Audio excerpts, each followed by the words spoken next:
1. Los dioses existen. Superhombres. Dioses. Grandes diferencias entre ellos. Los dioses tienen cuerpo físico. Ubicación de los dioses. La ciencia y los dioses. Los dioses y las religiones. El cristianismo y los dioses. Yahvé, un dios más. Mitología y dioses. Apariciones subjetivas. Pruebas históricas. Las teofanías se repiten. Paralelos entre las teofanías. Hebreos y aztecas. Teofanía de los mormones. Los ovnis como teofanía. Pero, ¿quiénes son los dioses? Como a lo largo de todo este libro estaremos refiriéndonos constantemente a ellos, convendrá que digamos que entendemos cuando decimos, los dioses, con minúscula. Ya hace tiempo que, en otra parte, hice la siguiente distinción entre los seres racionales iguales o superiores al hombre, hombres, superhombres, dioses, Dios. Superhombres.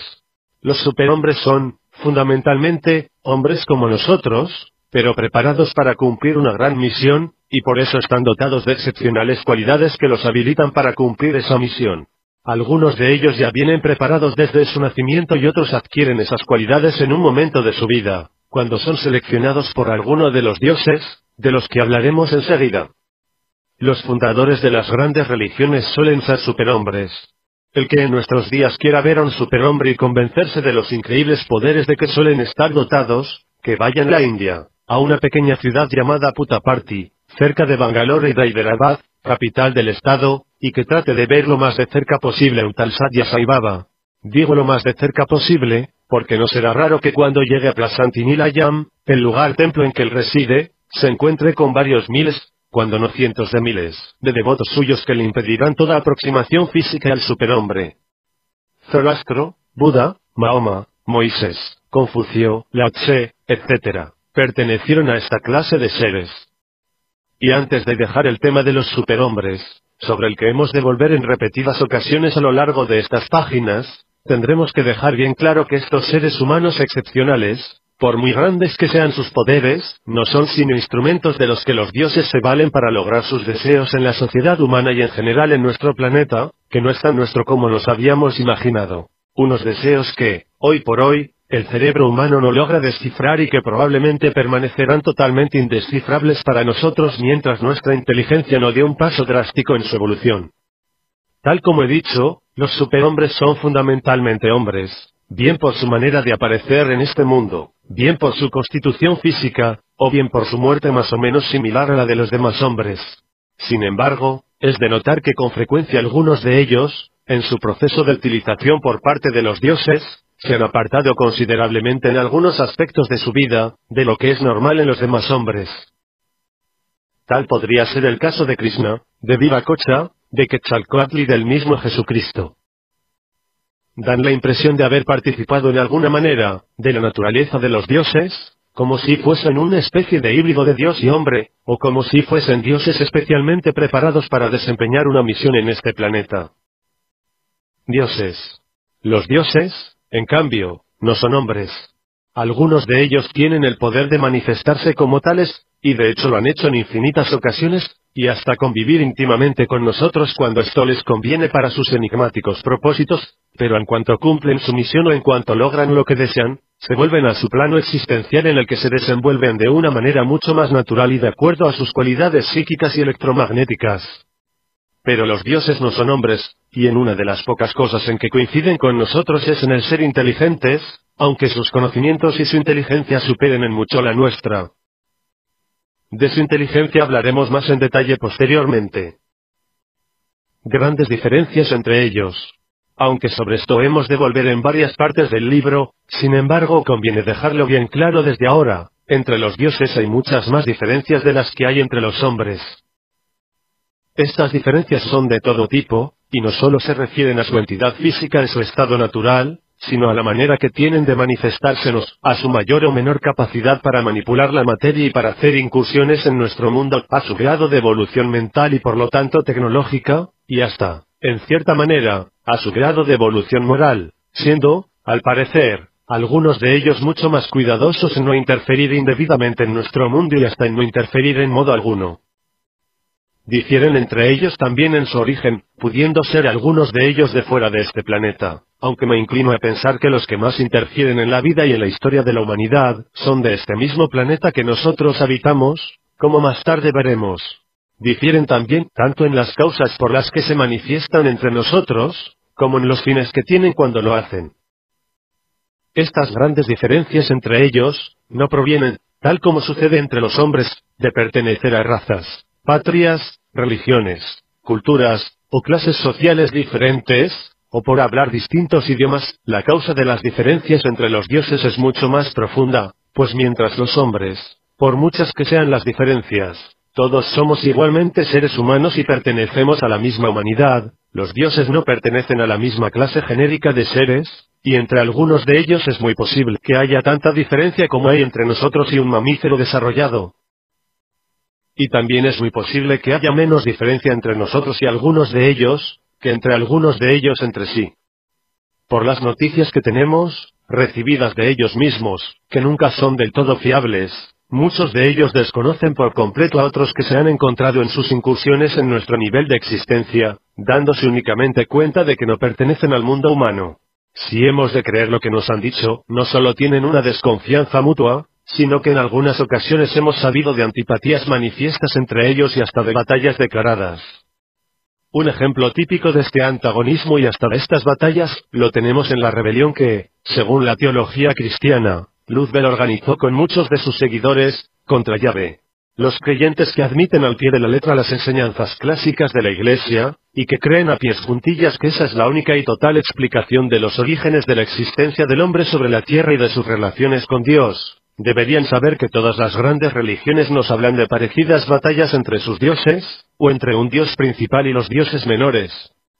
Y los no creyentes que miran esas historias bíblicas como algo mitológico a lo que no hay que hacer mucho caso, deberían saber que mitos y leyendas no son más que historias distorsionadas por el paso de los milenios.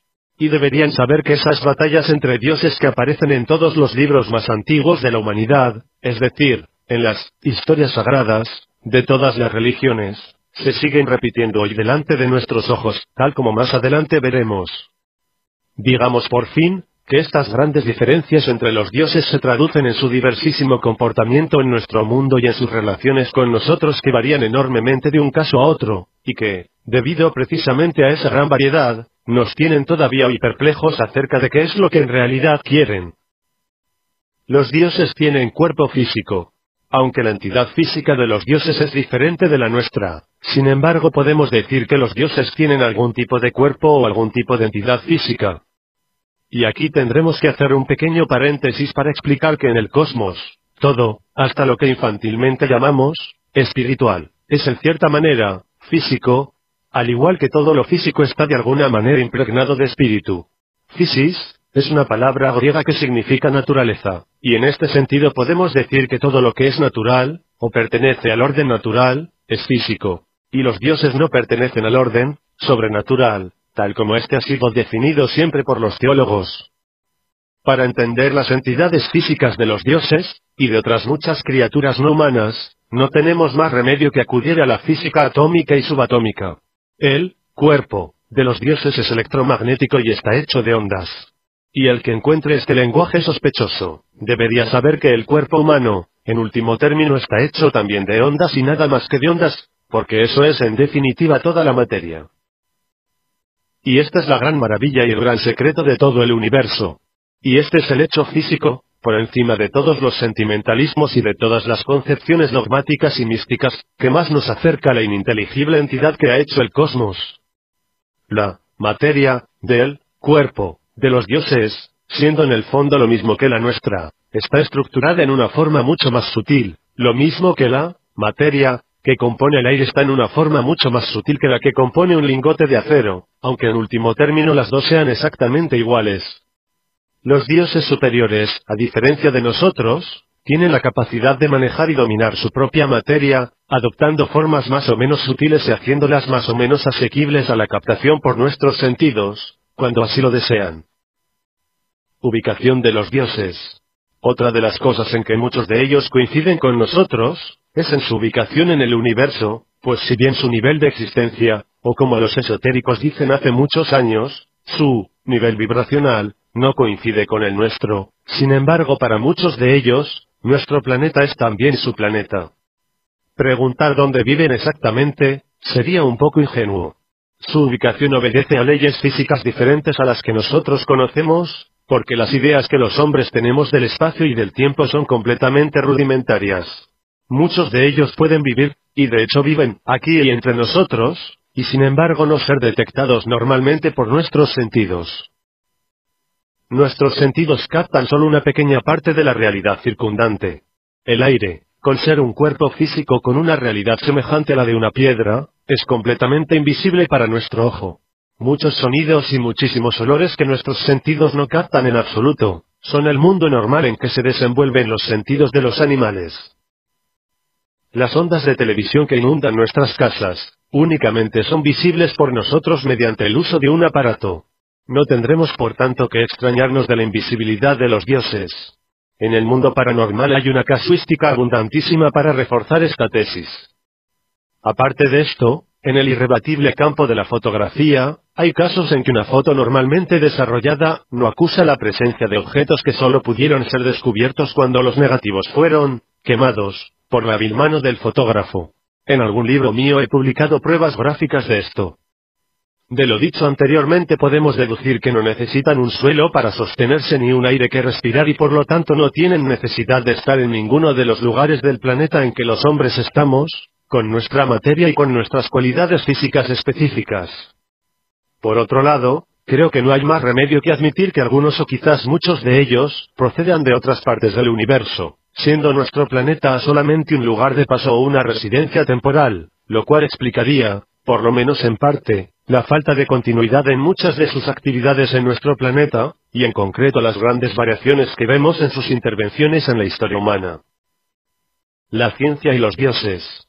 Algún lector se estará preguntando a estas alturas, ¿de dónde hemos sacado nosotros esta peregrina idea de la existencia de semejantes seres? La ciencia no nos dice nada de ellos. Pero la ciencia tampoco nos dice nada de cosas tan importantes como el amor y la poesía, y en realidad sabe muy poco sobre ambas cosas. Y la misma parapsicología académica, que es la ciencia que de alguna manera debería interesarse por la existencia de estos seres, tampoco nos dice nada de ellos y más bien rechaza su existencia cuando algún parapsicólogo audaz hace alguna sugerencia acerca de su posible presencia en algunos hechos paranormales. Desgraciadamente así son las cosas debido a la esclerosis mental de muchos de los llamados científicos. Pero allá la ciencia y la psicología con sus prejuicios y con sus miopías. Amicus Plato, sed magis arnica veritas. La cruda verdad, por más inverosímil e incómoda que parezca, es que semejantes seres existen y de ellos tenemos testimonios en todos los escritos que la humanidad conserva desde que el hombre empezó a dejar constancia gráfica de lo que pensaba y veía. Y de probarlo nos iremos ocupando a lo largo de estas páginas. Los dioses y las religiones. Pero si la megaciencia no dice oficialmente nada acerca de estos seres, porque extraoficialmente y en privado, muchos científicos de primera fila, dicen muchas cosas. La religión, que es un aspecto importantísimo del pensamiento humano, dice muchísimas cosas y lleva diciéndolas desde hace muchos siglos. Y al decir religión, estoy diciendo todas las religiones sin excluir la religión cristiana.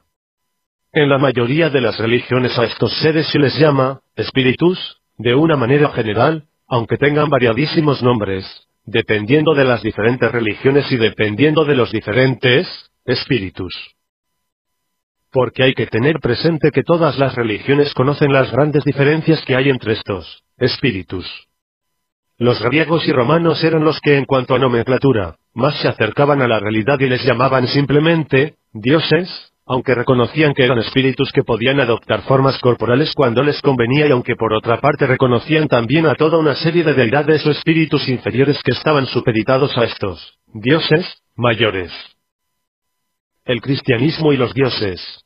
El cristianismo, por más que nosotros creamos que está muy por encima de toda esta concepción politeísta, acepta también estos espíritus y de hecho nos está constantemente hablando de ellos en toda la Biblia y en todas las enseñanzas del magisterio cristiano a lo largo de muchos siglos. En el cristianismo se les llama ángeles, o demonios, se les atribuyen grandes poderes, de hecho a algunos de ellos nos los presenta la historia sagrada como rebelándose contra Dios, y se hacen grandes distinciones entre ellos.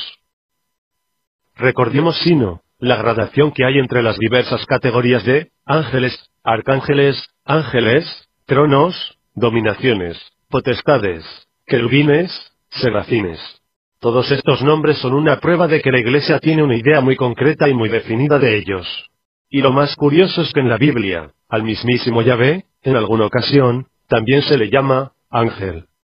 Y para que vayamos desembarazándonos de muchas de las ingenuas ideas que nos han inculcado acerca de todo el mundo trascendente, tendremos que decir que estos espíritus no son todo lo buenos que nos habían dicho. De hecho, la Santa Madre Iglesia siempre nos ha dicho de algunos de ellos, a los que llama demonios, que eran perversos, enemigos de Dios y amigos de apartar al hombre de los caminos del bien. Pero lo que tenemos que saber es que la lucha que según la teología estalló entre los ángeles antes de que el mundo fuese creado, una lucha que convirtió a algunos ángeles en demonios, todavía continúa y las rivalidades entre los espíritus todavía no se han terminado, siendo todos ellos muy celosos de sus rangos y prerrogativas. En esto el cristianismo coincide con las otras mitologías. Y otra cosa aún más importante que tenemos que tener en cuenta a la hora de juzgar a estos espíritus que nos presenta la Iglesia, es que el que en la Biblia se nos presenta no solo como jefe de todos ellos sino como creador del universo, no solo no es creador del universo sino que ni siquiera es superior ni diferente de otros espíritus que conocemos de otras religiones. Si reconocemos que es superior a los otros ángeles, que nos presenta el cristianismo, pero no lo reconocemos superior a otros dioses, como Júpiter o Baal.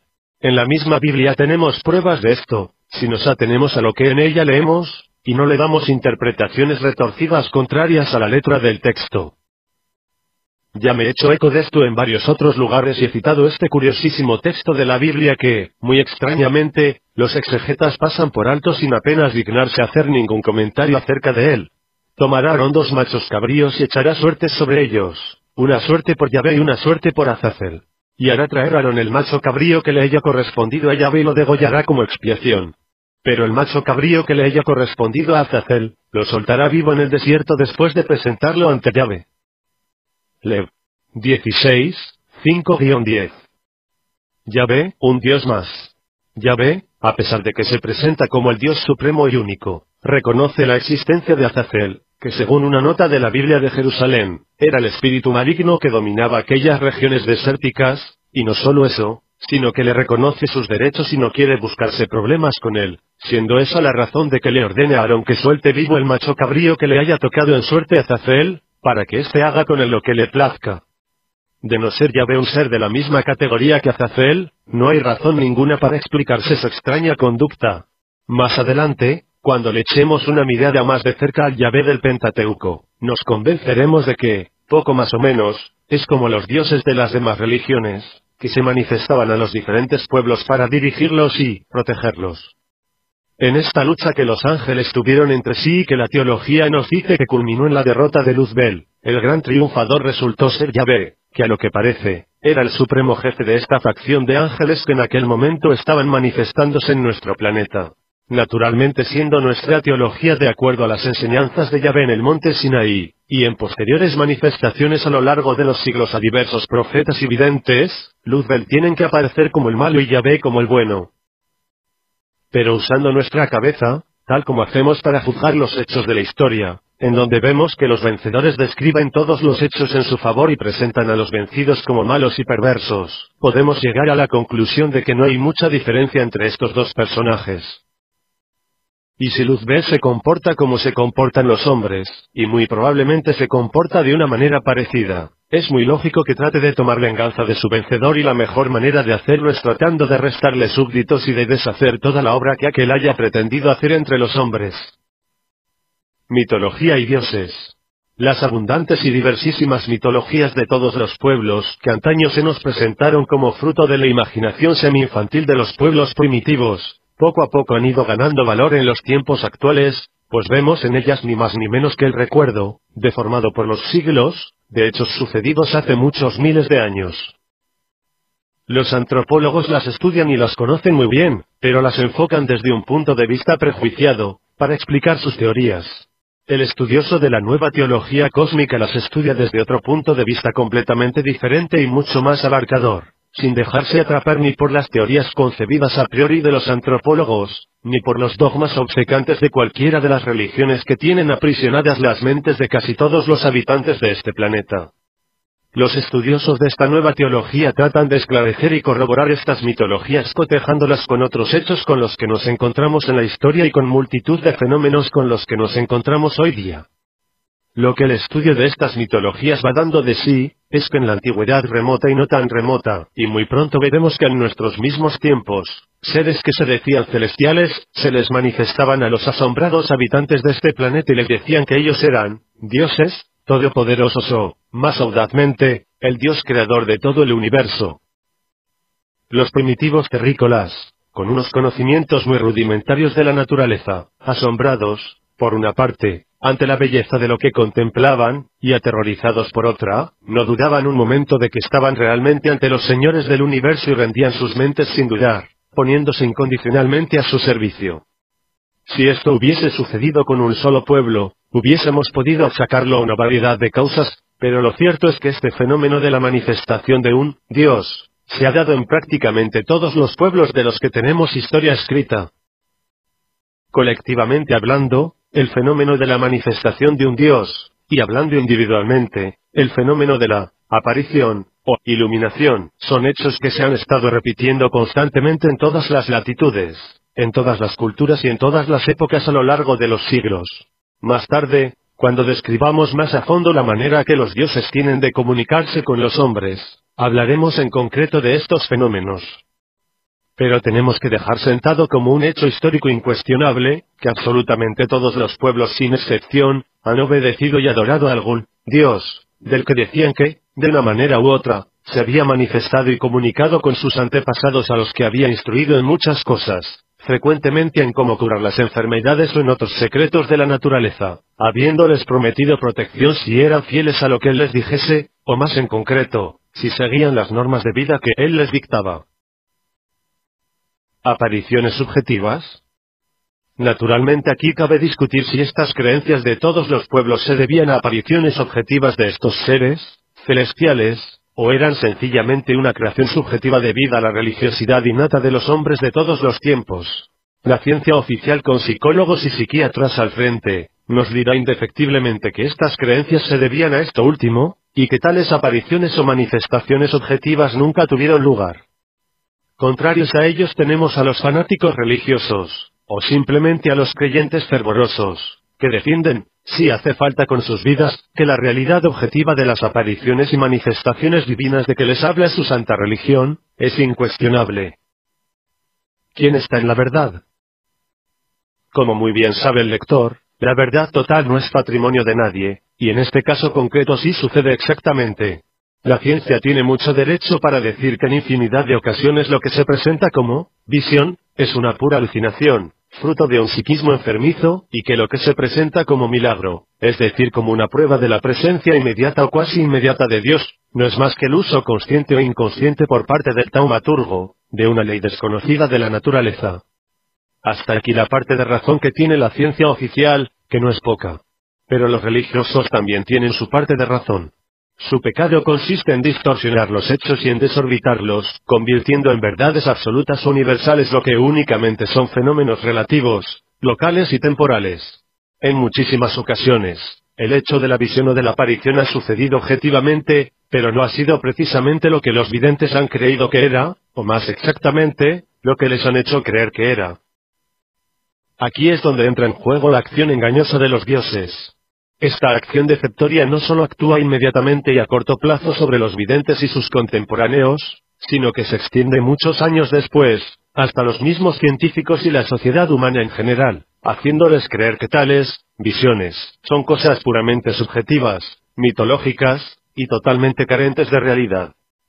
Como podemos ver, el juego de los dioses es doble, a los testigos inmediatos los convierte en ardientes fanáticos, los pobres no tienen otro remedio después de haber visto y sentido lo que han visto y sentido, al resto de la sociedad, y muy especialmente a la sociedad científica, que no han sido testigos inmediatos, les produce un efecto totalmente opuesto, Es decir, les crea una especial y desproporcionada resistencia mental para admitir semejantes hechos como reales, por más que los veamos repetidos y documentados hasta la saciedad en todos los libros sagrados y profanos de todas las culturas y de todas las épocas. Las religiones, omnipresentes en toda la historia humana, son el resultado de tales hechos, imposibles. Pruebas históricas. El objeto de este primer capítulo es precisamente el ir rompiendo esta especial dificultad que los hombres de esta sociedad tecnificada tenemos para admitir semejantes hechos, y es ayudarnos a admitir la posibilidad de que no seamos únicamente nosotros los habitantes inteligentes de este planeta. Pues bien, en este particular, quiero poner al lector en contacto con un gran libro en el que encontrará pruebas históricas, cientos de documentos tan auténticos como aquellos en los que fundamentamos nuestra historia, procedentes de todas las culturas y de todas las latitudes. Me refiero al libro de mi entrañable amigo A. Faber Kaiser titulado, Las nubes del engaño. En él podrá ver que la mayor parte de los historiadores de la antigüedad han dejado testimonio escrito de la aparición o de la intervención en la historia humana de unos extraños personajes inteligentes no humanos que han llenado siempre de admiración a nuestros antepasados. Naturalmente, el incrédulo seguirá pidiendo pruebas para cerciorarse de la existencia de semejantes seres inteligentes no humanos. Y se las proporcionaremos, o mejor dicho, él mismo se las puede proporcionar, si se toma el trabajo, tal como dijimos unas líneas más arriba, de leer los repetidos y documentados testimonios que se encuentran en todos los libros sagrados y profanos de todas las culturas y de todas las épocas, y se convencerá de esta realidad, si reflexiona desapasionadamente acerca de los fundamentos doctrinales y de los orígenes de todas las religiones.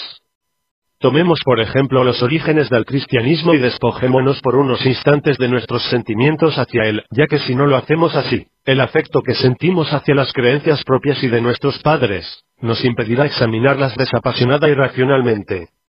Los 10 mandamientos fundamentales de la religión cristiana, no solo son el fruto de la aparición de uno de estos seres suprahumanos, sino que fueron entregados personalmente por él y nada menos que grabados en piedra, si es que hemos de creer a lo que por más de 3000 años ha venido enseñando el judeo-cristianismo. En el libro más respetado en todo el mundo occidental, se nos dice que un ser llamado Yahvé se apareció en una nube desde la que se comunicaba con los humanos. Una nube que, según leemos en el Pentateuco, hacía cosas muy extrañas para ser una nube normal. Este señor, al que acompañaban otros seres suprahumanos dotados de extraordinarios poderes, que por otro lado eran bastante parecidos en sus pasiones a los hombres y que con mucha frecuencia se inmiscuían abiertamente en sus vidas, estuvo apareciéndose de la misma manera durante varios siglos a todo el pueblo hebreo y de una manera personal a diversos individuos a los que les indicaba cuál era su voluntad específica en aquel momento. Estos seres suprahumanos a los que nos referimos, se presentaban siempre como enviados por aquel ser que se presentó en el monte Sinaí, y el mismo Cristo, al que, como ya he dicho, consideramos no como uno de estos seres suprahumanos, sino como un humano extraordinario, se presentó siempre como un enviado de aquel señor del Sinaí al que él llamaba su Padre. Posteriormente en el cristianismo, las apariciones de todo tipo de seres no humanos, o humanos ya glorificados, son cosa completamente normal y admitida por las autoridades de la Iglesia. Negar ahora este hecho, tal como pretenden hacerlo algunos teólogos modernos, es querer tapar el sol con un dedo. A los que nos digan que Dios tiene el derecho de manifestarse como quiera y a los que nos presenten la teofanía del judeo-cristianismo como algo único, les diremos que si bien es cierto que Dios tiene el derecho de presentarse como quiera, no es lógico que lo haga con todas las extrañísimas circunstancias con que lo hizo en el caso del pueblo hebreo y por otro lado no estaremos de acuerdo de ninguna manera, en que el caso judeo-cristiano sea un caso único. Muy por el contrario, nos encontramos con que la manera de manifestarse Yahvé al pueblo hebreo no difiere fundamentalmente en nada de la manera que otros dioses usaron para manifestarse a sus pueblos escogidos, porque como ya dijimos, estos seres suprahumanos gustan de escoger un pueblo en el que centran sus intervenciones con la raza humana, y en el que influyen positiva y negativamente, a veces de una manera muy activa y directa. En este particular el judeocristianismo no tiene originalidad alguna tal como enseguida veremos.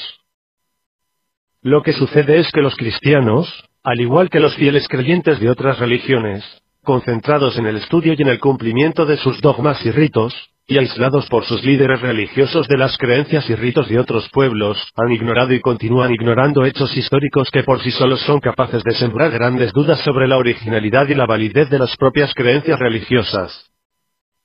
Las teofanías se repiten. La experiencia de haber sido adoptados por un Dios es casi común a todos los pueblos de la antigüedad, con la circunstancia de que esta adopción conllevaba ciertas condiciones que eran también comunes a todos los pueblos, la exigencia de sacrificios sangrientos de una u otra clase, a cambio de una protección, que resultaba ser tan mentirosa y, a la larga, tan poco eficaz como la que Yahvé dispensó al pueblo hebreo. De hecho, leemos en una nota de la Biblia de Jerusalén: en el lenguaje del Antiguo Oriente, se reconocía a cada pueblo la ayuda eficaz de su Dios particular. Si bien es cierto que las mitologías y leyendas folclóricas de la antigüedad no tienen en muchos casos prueba alguna documental, aunque en muchos otros casos sí la tienen, nadie puede negar la realidad altamente intrigante de que de hecho muchos pueblos, separados por miles de años y por miles de kilómetros, han tenido creencias y practicado ritos muy semejantes, ritos y creencias que, analizados a fondo, se dirían procedentes de un tronco común.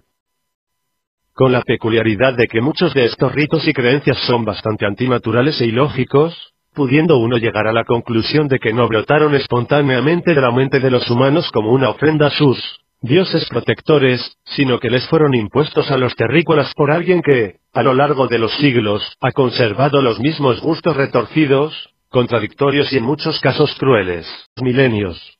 Y deberían saber que esas batallas entre dioses que aparecen en todos los libros más antiguos de la humanidad, es decir, en las historias sagradas de todas las religiones, se siguen repitiendo hoy delante de nuestros ojos, tal como más adelante veremos. Digamos por fin, que estas grandes diferencias entre los dioses se traducen en su diversísimo comportamiento en nuestro mundo y en sus relaciones con nosotros, que varían enormemente de un caso a otro, y que, debido precisamente a esa gran variedad, nos tienen todavía hoy perplejos acerca de qué es lo que en realidad quieren. Los dioses tienen cuerpo físico. Aunque la entidad física de los dioses es diferente de la nuestra, sin embargo podemos decir que los dioses tienen algún tipo de cuerpo o algún tipo de entidad física. Y aquí tendremos que hacer un pequeño paréntesis para explicar que en el cosmos, todo, hasta lo que infantilmente llamamos espiritual, es en cierta manera físico, al igual que todo lo físico está de alguna manera impregnado de espíritu. Physis es una palabra griega que significa naturaleza, y en este sentido podemos decir que todo lo que es natural, o pertenece al orden natural, es físico, y los dioses no pertenecen al orden sobrenatural, tal como este ha sido definido siempre por los teólogos. Para entender las entidades físicas de los dioses, y de otras muchas criaturas no humanas, no tenemos más remedio que acudir a la física atómica y subatómica. El cuerpo de los dioses es electromagnético y está hecho de ondas. Y el que encuentre este lenguaje sospechoso, debería saber que el cuerpo humano, en último término, está hecho también de ondas y nada más que de ondas, porque eso es en definitiva toda la materia. Y esta es la gran maravilla y el gran secreto de todo el universo.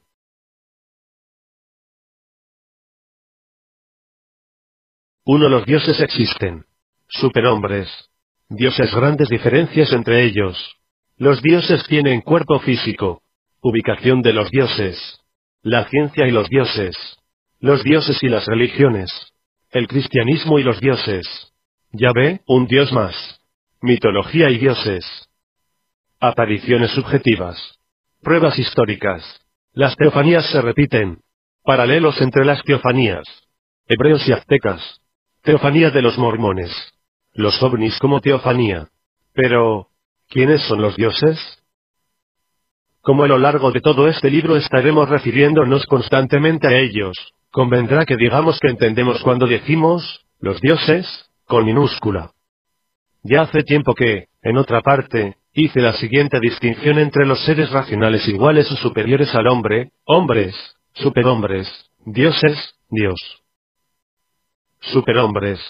Los superhombres son, fundamentalmente, hombres como nosotros, pero preparados para cumplir una gran misión, y por eso están dotados de excepcionales cualidades que los habilitan para cumplir esa misión. Algunos de ellos ya vienen preparados desde su nacimiento y otros adquieren esas cualidades en un momento de su vida, cuando son seleccionados por alguno de los dioses, de los que hablaremos enseguida. Los fundadores de las grandes religiones suelen ser superhombres. El que en nuestros días quiera ver a un superhombre y convencerse de los increíbles poderes de que suelen estar dotados, que vaya en la India, a una pequeña ciudad llamada Puttaparthi, cerca de Bangalore y de Hyderabad, capital del estado, y que trate de ver lo más de cerca posible bien en tal como sucede entre los hombres, de pertenecer a razas, patrias, religiones, culturas, o clases sociales diferentes, o por hablar distintos idiomas. La causa de las diferencias entre los dioses es mucho más profunda, pues mientras los hombres, por muchas que sean las diferencias, todos somos igualmente seres humanos y pertenecemos a la misma humanidad, los dioses no pertenecen a la misma clase genérica de seres, y entre algunos de ellos es muy posible que haya tanta diferencia como hay entre nosotros y un mamífero desarrollado. Y también es muy posible que haya menos diferencia entre nosotros y algunos de ellos, que entre algunos de ellos entre sí. Por las noticias que tenemos, recibidas de ellos mismos, que nunca son del todo fiables, muchos de ellos desconocen por completo a otros que se han encontrado en sus incursiones en nuestro nivel de existencia, dándose únicamente cuenta de que no pertenecen al mundo humano. Si hemos de creer lo que nos han dicho, no solo tienen una desconfianza mutua, sino que en algunas ocasiones hemos sabido de antipatías manifiestas entre ellos y hasta de batallas declaradas. Un ejemplo típico de este antagonismo y hasta de estas batallas, lo tenemos en la rebelión que, según la teología cristiana, Luzbel organizó con muchos de sus seguidores, contra Yahvé. Los creyentes que admiten al pie de la letra las enseñanzas clásicas de la Iglesia, y que creen a pies juntillas que esa es la única y total explicación de los orígenes de la existencia del hombre sobre la tierra y de sus relaciones con Dios, deberían saber que todas las grandes religiones nos hablan de parecidas batallas entre sus dioses, o entre un dios principal y los dioses menores. Y los no creyentes que miran esas historias bíblicas como algo mitológico a lo que no hay que hacer mucho caso, deberían saber que mitos y leyendas no son más que historias distorsionadas por el paso de los yo, no son hombres. Algunos de ellos tienen el poder de manifestarse como tales, y de hecho lo han hecho en infinitas ocasiones, y hasta convivir íntimamente con nosotros cuando esto les conviene para sus enigmáticos propósitos, pero en cuanto cumplen su misión o en cuanto logran lo que desean, se vuelven a su plano existencial en el que se desenvuelven de una manera mucho más natural y de acuerdo a sus cualidades psíquicas y electromagnéticas. Pero los dioses no son hombres, y en una de las pocas cosas en que coinciden con nosotros es en el ser inteligentes, aunque sus conocimientos y su inteligencia superen en mucho la nuestra. De su inteligencia hablaremos más en detalle posteriormente. Grandes diferencias entre ellos. Aunque sobre esto hemos de volver en varias partes del libro, sin embargo conviene dejarlo bien claro desde ahora, entre los dioses hay muchas más diferencias de las que hay entre los hombres. Estas diferencias son de todo tipo, y no solo se refieren a su entidad física en su estado natural, sino a la manera que tienen de manifestársenos, a su mayor o menor capacidad para manipular la materia y para hacer incursiones en nuestro mundo, a su grado de evolución mental y por lo tanto tecnológica, y hasta, en cierta manera, a su grado de evolución moral, siendo, al parecer, algunos de ellos mucho más cuidadosos en no interferir indebidamente en nuestro mundo y hasta en no interferir en modo alguno.